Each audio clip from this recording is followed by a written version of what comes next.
So welcome everybody. I'm so glad to see you. I know there may be a couple more that join us, but in the interest of time, I'll sort of do a little bit of a slow start here.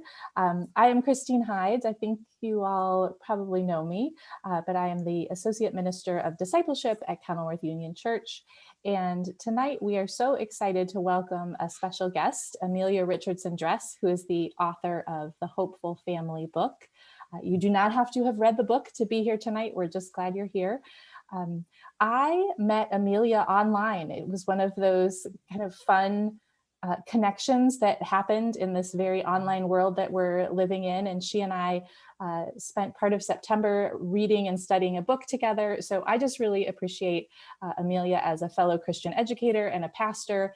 And when I was invited to be a part of her book launch team, I said, absolutely yes. So that is how she joined us this evening. And just as a side note, we will be recording this, but only the speaker view. So it will cut out anybody else. But if you want to turn your camera off because that is a concern for you, or if you want to type a chat to me if you have a question or anything about that, please let me know. But we'll make sure that only Amelia is really visible on our recording tonight. And so I'll turn it over to you. All right. I'm just peeking. I heard a cat trying to get the door open to get out in this work from home world and wanted to make sure that he had successfully done that so I could not be distracted. I actually wanted to start tonight, if it's okay with you all, with a practice of blessing. And so if you're willing to give this a try, I'm just going to have you settle in a little bit more deeply to wherever you're at. And if you're standing, that's fine. I'm standing. I like to work standing and do many things standing. But if you prefer to be seated, you can do that now, even if that puts you out of camera range. And there's a rationale for this. I think that when we are talking about spiritual practices, it's often better to start by experiencing spiritual practices. And then it opens us up to thinking about them differently. But I'm also hoping, as we're all transitioning from whatever we're transitioning from in our evenings, that this just gives us a minute to kind of regroup and recenter before we delve into this topic. So I know too, you might be hearing noises. I just mentioned I had to kind of check on a cat. If there's noises that you're hearing around you as you're settling in, just take a minute to acknowledge those. And as you breathe in and breathe out, start to breathe in a sense of gratitude for the things that you can hear. I know they seem like interruptions and distractions, but these things are the stuff of life. And so if you're hearing kids or neighbors or pets or just outside sounds, they might just be in this moment a reminder of family and friends and community. And so just breathe out again and mindfully let go of any other frustrations you might attach to the things that are beyond your control. And settling in with this new spaciousness. Notice, again, if you're feeling a little more supported in whatever way you are sitting or standing. And breathe in that support, knowing that this is the gift of creation and you are a beloved one.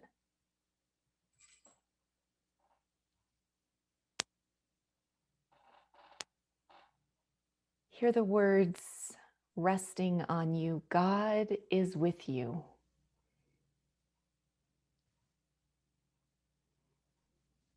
As you draw your attention again to whatever it is that is supporting you, notice in this moment how it might feel both gentle and firm, how it makes space for you. Breathe in this space as the love of God.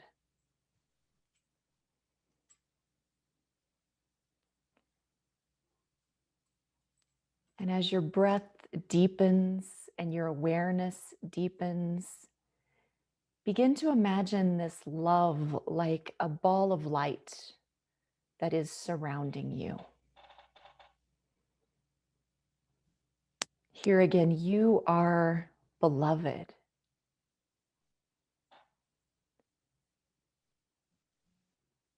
And so let God bring to your mind someone or something that is in need of healing. And that might be healing in mind or body or spirit. It might be a healing of pain or the need for peace. Whatever it is that begins to come to you, as it comes into your mind, be aware if you're starting to feel anxious or uneasy around that person or situation or place.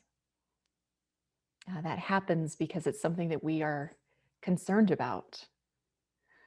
So just breathe that in. And as you experience maybe some unease, remember that the light of God's love is surrounding you, and it is expanding to surround whatever care it is that you are holding. Just breathe in that love again for a moment. Breathe it in for yourself and breathe it out for the thing that you are holding in your heart.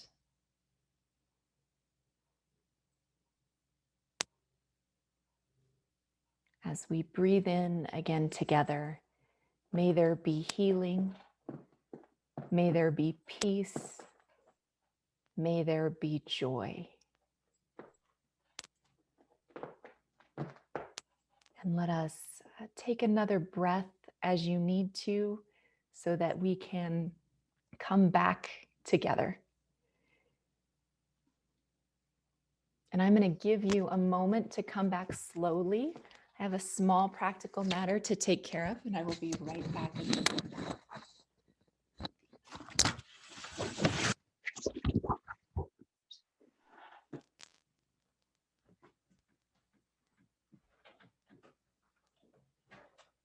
I just love cats. They are so domineering, aren't they? You have to do this. That one especially is convinced he needs to be involved in everything I do online. And he has figured out, this sounds unbelievable to say, he's figured out how to work doorknobs. So he comes in at all the best times. I apologize for that. And I hope that you were able to settle in. One of the things I so appreciate about your approach, Amelia, is that you say that, spiritual practices can have a sense of play in them. And so I think cats are a good reminder of that, right? Yes, they are. They keep me humble. I'm curious about how that was for you, and I want to come back to that at the end as we have time, as well as whatever questions you might have. But for now, I think it's possible that you're wondering what that practice had to do with hope and resilience. And that's sort of a version of the question that I had been asking for a couple years. Pre-pandemic, I was seeing that we're just in a time of increased uncertainty in several ways. And that is correlating in some circumstances to increased identified and diagnosed anxiety and depression, but it doesn't always have to be something that's diagnosed in order to be something that people are experiencing. So there is this kind of general rise around emotions of anxiousness. of hopelessness even, and certainly of uncertainty. And there are some statistics, around that. I think, trying to remember, I think there was a 2016 study from Blue Cross and Blue Shield that identified a pretty substantial increase in diagnosed anxiety and depression among youth. That was a 63% increase. So not 63% of youth were experiencing that, but a 63% increase over the numbers in 2013. So just over 3 years, a pretty significant amount of struggle with anxiety and depression. I think we're seeing that with adults too. I have a particular passion for how this is impacting kids and our older youth, but it's not limited to them. Many of the higher depression diagnoses are actually being seen in adults who are in kind of the child raising years, whether they're have kids or not, but that kind of age range from 30 to 50 is also seeing this increase in depression and anxiety. And so I wondered, first of all, what that's about. And I think there are several things. I think there's, for kids, an increased sense of school pressure is often something that they will talk about. Concerns about school safety is something that they will identify. And then this kind of brand new terminology of eco-anxiety, which is this uncertainty about where we are going to be heading as a people and as a planet. And that's a newer term. The American Psychological Association coined that in 2017. And it has a range of definitions, but for them, they described it as a chronic fear of environmental doom. So those are some pretty heavy words and heavy emotions that people are experiencing and then wondering what to do with it.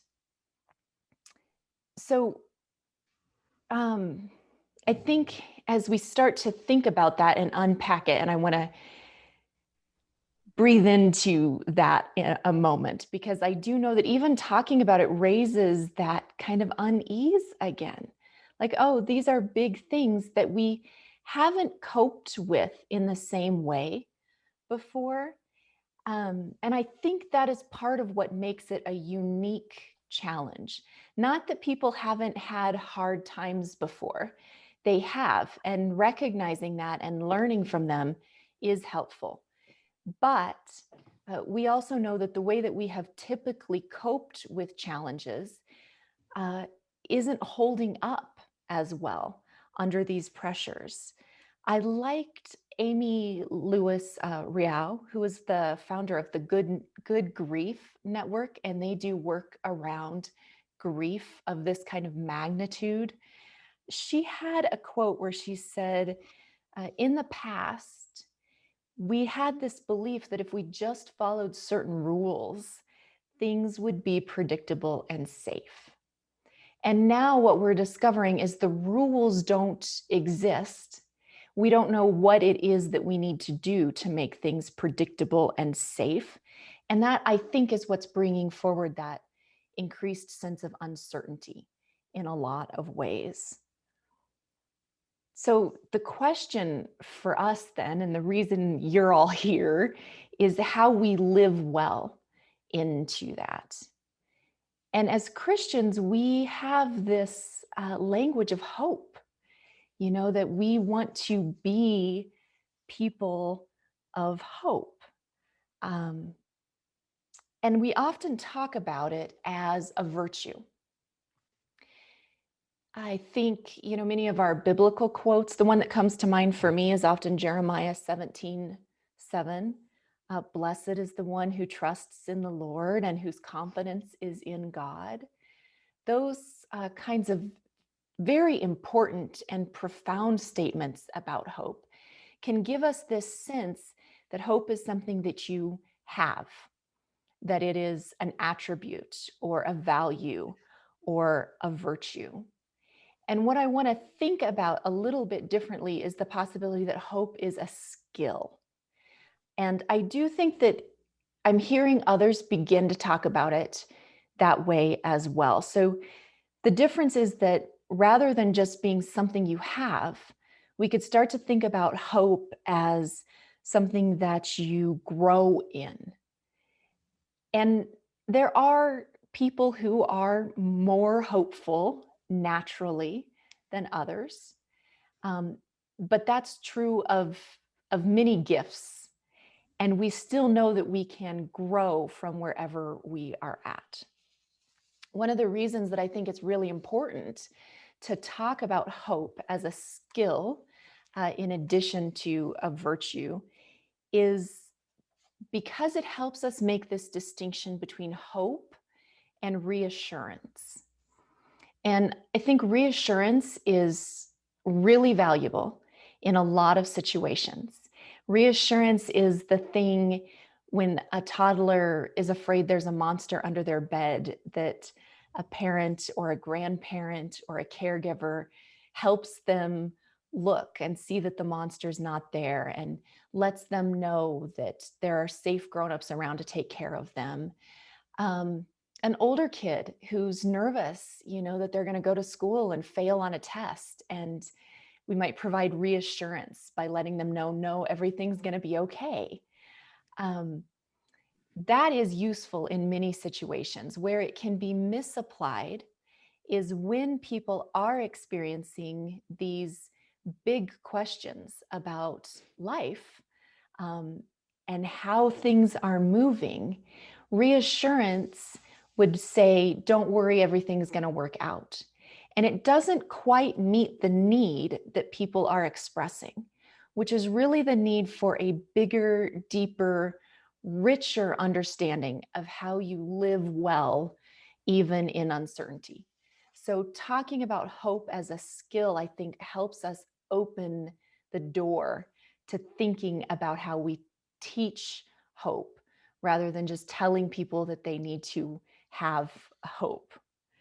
The other reason that I think it's helpful to talk about hope as a skill is because once we start thinking about it this way, there's this very kind of practical, those of you who teach, whether that's professionally or have, taught kids or other people to do anything, have this experience of once you know what you're trying to get at, you can figure out how to get there.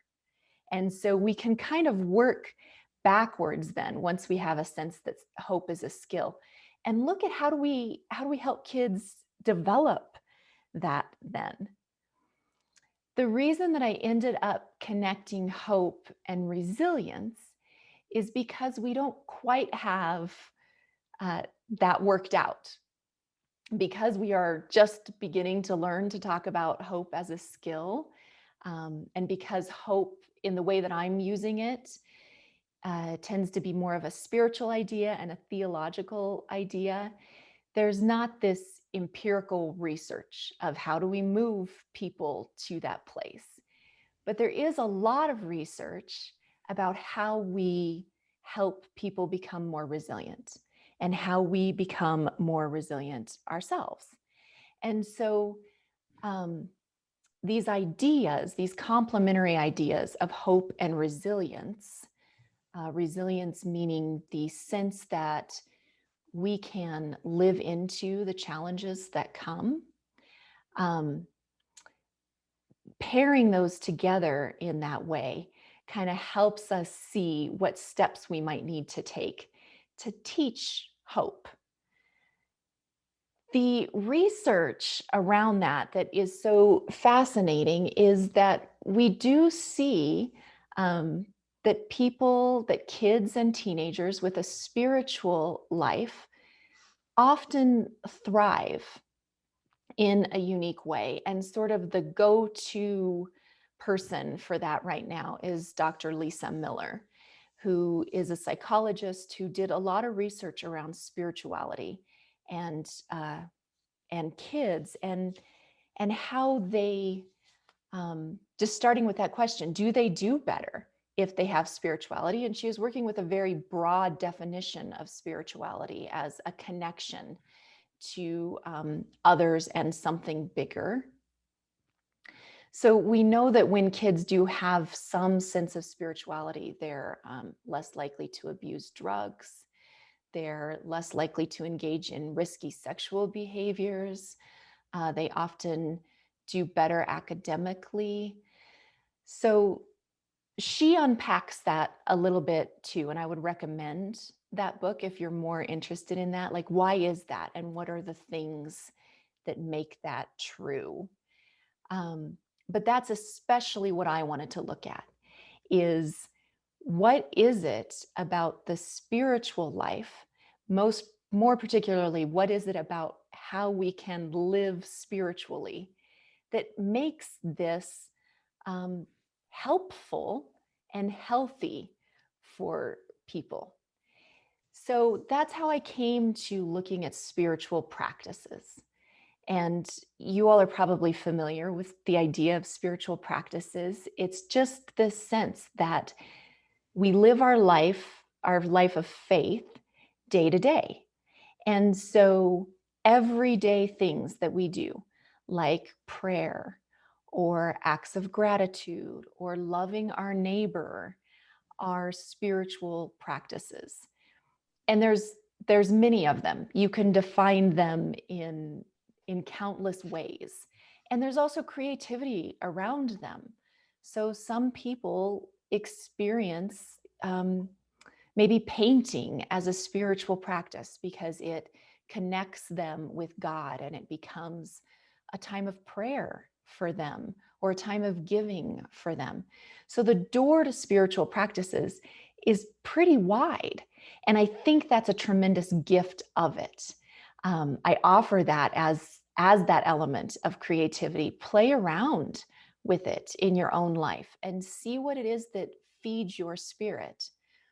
And then when you have kids in your life, you can help them figure out what it is that feeds their spirit so that they can live with hope or live with a sense that it's possible to have a life of meaning and purpose, even in a time of uncertainty.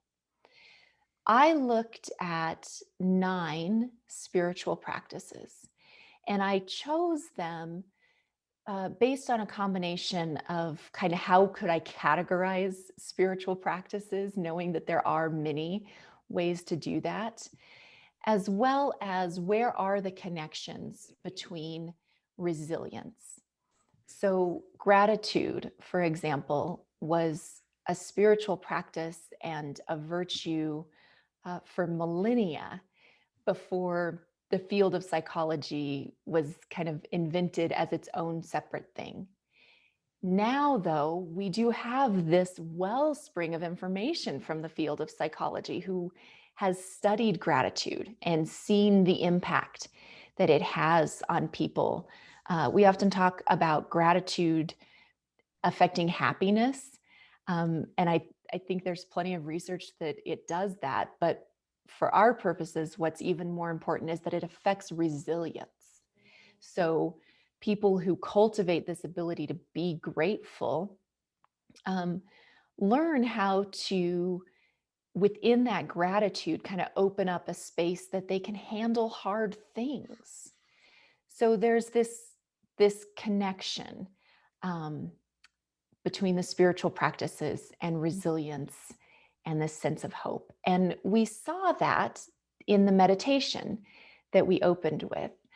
I introduced it as a blessing practice. But as we went through it, you might have noticed it was also a practice of rest. It was a practice of silence. There was an element of hospitality in there in terms of noticing what was around us and welcoming what was around us. And then even that sense of gratitude, of letting the things that were around us that might otherwise be distractions become symbols for us in that moment of our life and the meaning that it has. So all of these spiritual practices end up being intertwined in this way that is very rich and gives us lots of room to play with it. So as Christine said, one of the things that I really think is so important about these is that we do have an element of playfulness about it. And that doesn't mean that there aren't moments of seriousness. It just means that we don't become overburdened with the idea of doing it right, to the point where we kind of suffocate our souls and close ourselves up from the gifts that are out there. The other reason, tying into that then, that I think this is such a wonderful thing to do as a family is because kids are really good at that. And so spiritual practices become something that we really can do together, that there's no expert for, and that in some ways kids teach us as much as we teach them.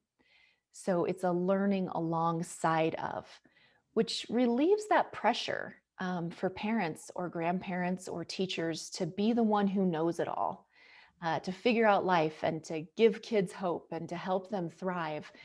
Instead, we're learning how to walk the path together. That way that you said that, they observe what we're loyal to. And I think that I also really appreciated the wisdom of what you said, Greta, that in this time, then kids watched us make space for God in a new way, from home. And we could teach 1,000 Sunday school lessons on God being with us everywhere we are.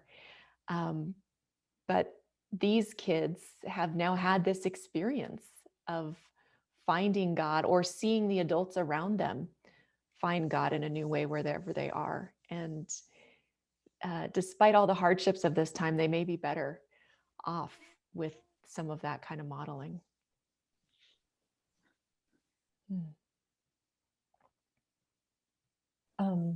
And Amelia, I don't know if you have a closing practice or not, but this is a little bit unplanned. I realized that yesterday was a year since one of the last events that we had as a church family, and several of us on this call were at that prayer and painting event for Lent.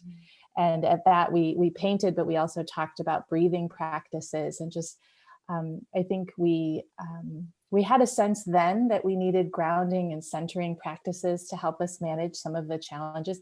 We had I think we didn't have any knowledge of just how much some of those practices would be needed over the next year. And so here we are 366 years or 366 days later, maybe it feels like years. But, again, talking about resilience and how that has been our hope and will continue to be our hope. So I'm just so glad you're here and joining us. So I don't want to ruin your closing, but I just wanted to mark that memory.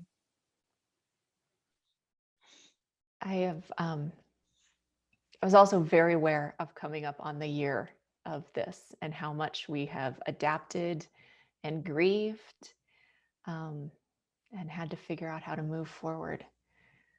So I have options for closing practices, but as we have talked, I'd actually like to take a minute just in silence with each other. And if you're comfortable doing it this way, I'd actually suggest that you not close your eyes, but that you keep them open. If it's easy for you without a lot of technological problems to switch to your gallery view so you can see the faces that are here.